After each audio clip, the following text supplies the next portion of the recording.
Mano, que vacilos, hein? Que vacilo. 4-2, Vasco derrota o Fluminense depois de 4 anos. O Fluminense deu uns vacilos, cara, bola aérea. O centroavante do Vasco tem quase 2 metros de altura, né? Tem Lima pra marcar o cara na bola aérea. Mas, porra, o Nino olhando o lance, bola cruzada no gol do Peck, o Nino tava olhando o Peck em vez de colar, marcar o Peck, e o Nino ficou olhando.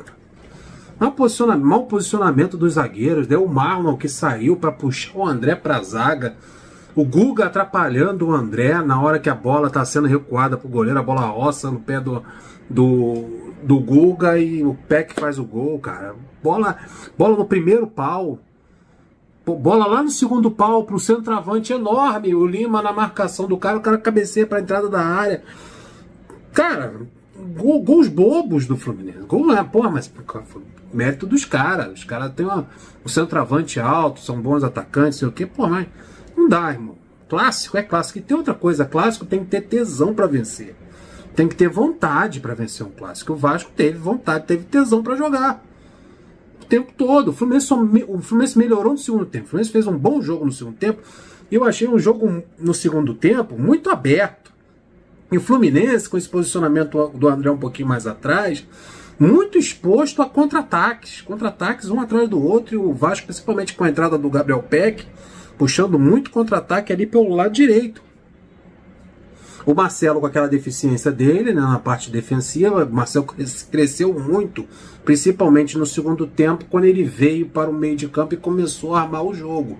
Aí o Alexander ocupou a lateral esquerda, depois o Eduardo Barros me tira o Alexander, e o Marcelo ficou assim meio, pô, vai para a lateral esquerda, depois ele tira o Marcelo também, mas o Marcelo estava muito bem criando o jogo, e o Alexander jogando na lateral esquerda no segundo tempo. E o melhor momento do Fluminense foi no segundo tempo, e quando estava melhor ainda na partida, próximo de virar, o Fluminense dá vacilo e toma o terceiro gol por causa de um erro, depois toma o quarto gol, 4-2 para a equipe vascaína. Vamos lá, vamos analisar esse jogo, ponto por ponto, tá tudo anotado aqui pra gente poder entender o que aconteceu nessa derrota aí pro Fluminense.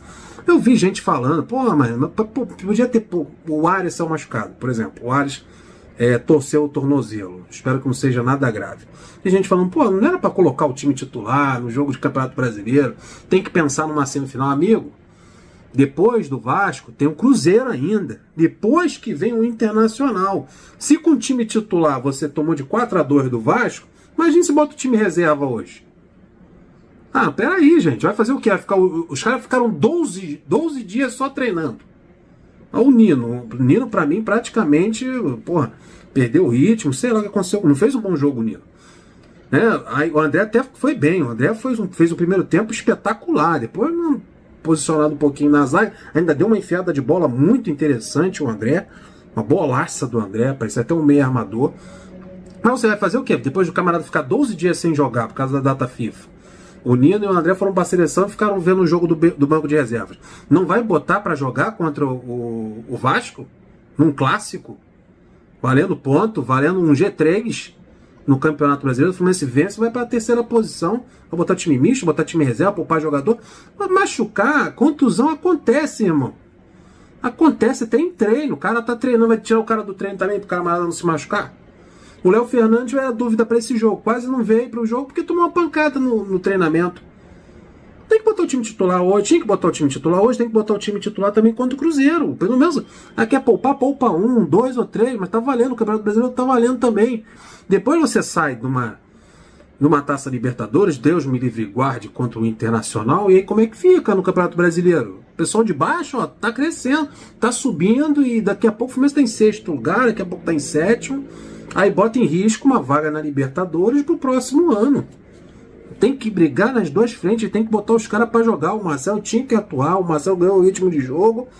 Nas alterações ali, o Eduardo Barros, ele fez umas certas confusões aí, muita gente, depois ele botou um monte de gente no meio de campo, tirou o lateral, tirou o outro. Vamos conversar sobre isso para a gente entender melhor. Então o Vasco começou tomando a iniciativa do jogo, fazendo pressão na defesa do Fluminense, marcação alta, se dedicando à partida muito bem, muito agressivo na marcação da equipe vascaína. Aos 13 minutos de jogo, praticamente nada acontecia dos dois lados, nem o Vasco nem o Fluminense criavam chance Um jogo muito brigado. Aos 17 foi o primeiro chute a gol. Foi de um jogador do Vasco, Marlon Gomes. O primeiro chute saiu aos 17 minutos do primeiro tempo. E o Fluminense tocando a bola. Toca dali, toca de lá, procurando espaço, procurando com a dificuldade de não ter um meio armador. O Alexandre até bem, o André também ali no meio de campo, mas não são jogadores de criar jogadas. E o Fluminense fica com essa dificuldade de infiltrar. Aos 20 minutos, uma grande chance, a primeira grande chance do Fluminense, aliás, a primeira grande chance do Fluminense foi aos 19 minutos, com um jogador que para mim foi o nome principal da partida, que foi o JK. Além de fazer um ótimo pivô, criou outras grandes jogadas, driblando, partindo para cima, no individual. Para mim, o melhor em campo para você, Alexandre, quem foi? John Kennedy.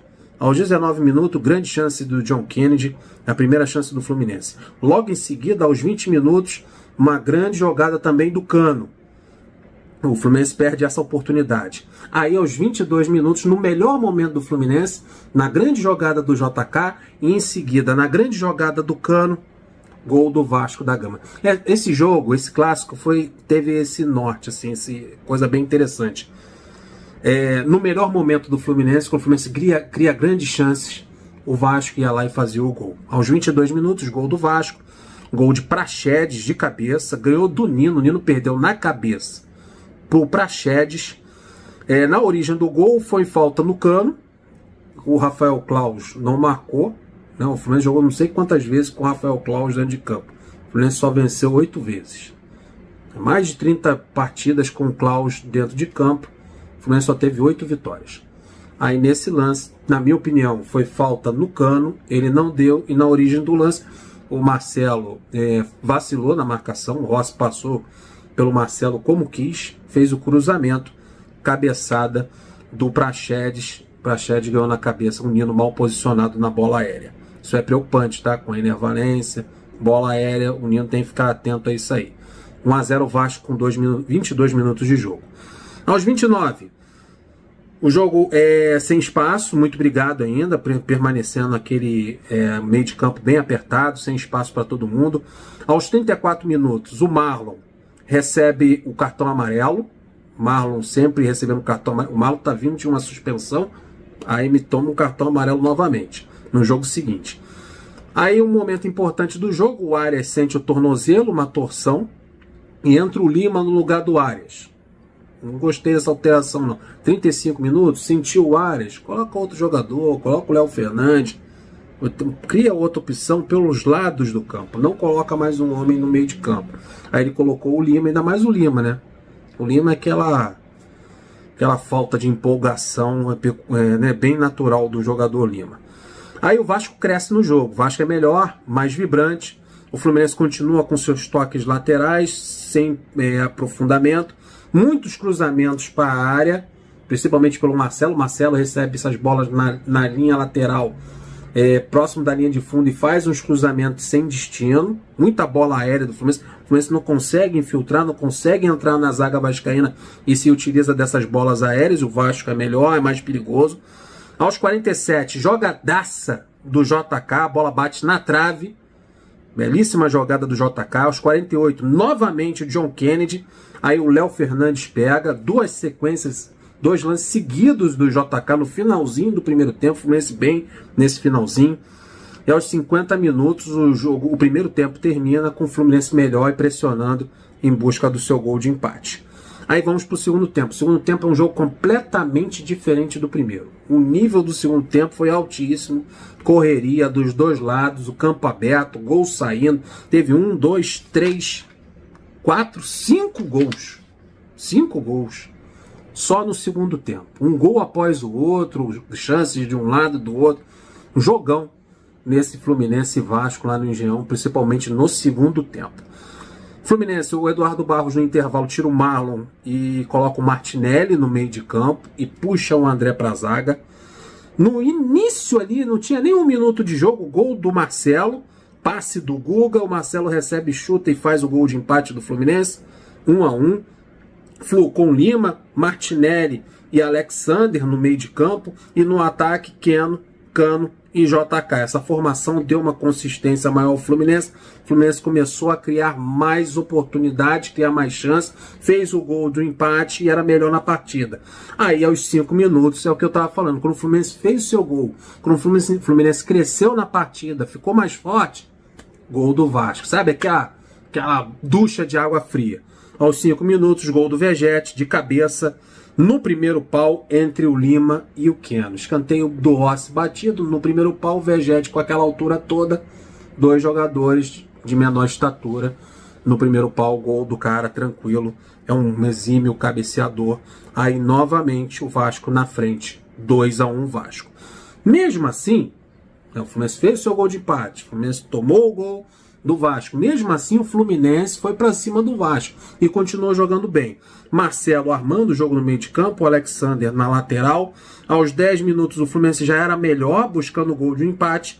E aos 10 minutos, 10, 11 minutos ali, assistência do Guga e gol do Lima. Jogada pela direita do Guga, ele cruza para dentro da área.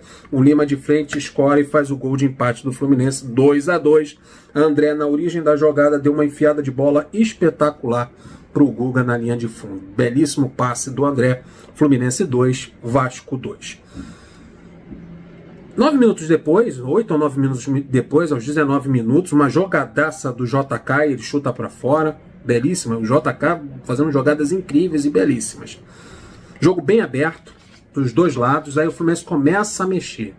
O Fluminense começa a mexer no time, né? O Eduardo Barros começa a fazer as suas pardaldices. Aos 25 minutos teve o chute do Martinelli, que o Léo Jardim defendeu. E aos 25 para 26, Alexander sai e entra o Danielzinho para armar o jogo no meio de campo. Aí o Daniel ocupa aquela função ali, o Marcelo fica um pouquinho ali, meio solto ali no meio de campo, caindo pelo lado direito como pelo lado esquerdo, mas já estava sentindo a parte física. O Marcelo estava bem cansado e o Daniel chegou ali no meio de campo para tentar criar jogadas. Deu um ou dois passes muito interessantes de enfiada de bola.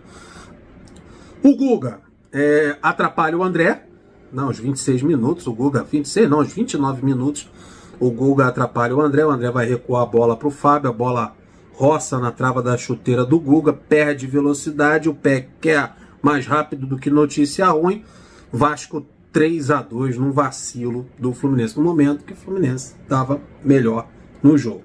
Aos 37 saiu o Marcelo, entrou o Diogo Barbosa, sai Guga e entra Ione Gonzalez. Ele tirou os dois laterais. O Lima foi ocupar a lateral direita, na lateral esquerda entrou o Diogo Barbosa. O problema foi que no gol, num dos gols do Vasco, o Lima estava justamente ali naquela posição. Foi no cruzamento pelo lado direito, a bola foi lá no segundo pau, o Lima estava marcando nada mais, nada menos do que o Vegete. O Vegete sozinho, com o Lima nanico, cabeceou para o meio da área, deu o pé que escorou fazendo o gol do Vasco. O Lima estava fazendo função de lateral direito. Então teve essas duas alterações aos 37 minutos, outro gol do Vasco aos 40 minutos, como eu descrevi para vocês. O Flu muito exposto aos contra-ataques, isso chamou muita atenção, a defesa também do Fluminense muito aberta. Aos 43 teve um chute do Keno para fora, aos 53 teve um chute do Martinelli que o Léo Jardim pegou, fez uma defesa, e o jogo foi praticamente isso. Um jogo bem difícil para o Fluminense, com o Vasco bem na marcação, forte na marcação, vibrando muito, e com muita sorte e também capacidade de fazer os gols no momento em que o Fluminense estava melhor. Foi isso, o jogo foi praticamente isso. Um jogo, principalmente no segundo tempo, o jogo estava bem aberto, mas o Fluminense conseguia fazer o seu gol de empate e o Vasco conseguia voltar novamente a estar à frente do Fluminense nos melhores momentos do tricolor. E com vacilos.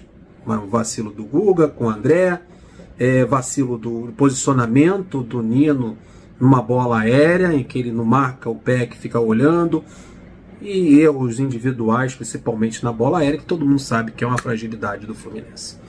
Uma pena, o Fluminense não chega ao G3, e uma derrota para o Vasco depois de 4 anos. O Fluminense tem que levantar a cabeça, pensar no Cruzeiro, depois do Cruzeiro tem o Internacional. O Fluminense precisa corrigir esses erros, principalmente nas bolas aéreas e nesses contra-ataques, que o Fluminense ainda continua muito exposto. E era o Vasco, hein?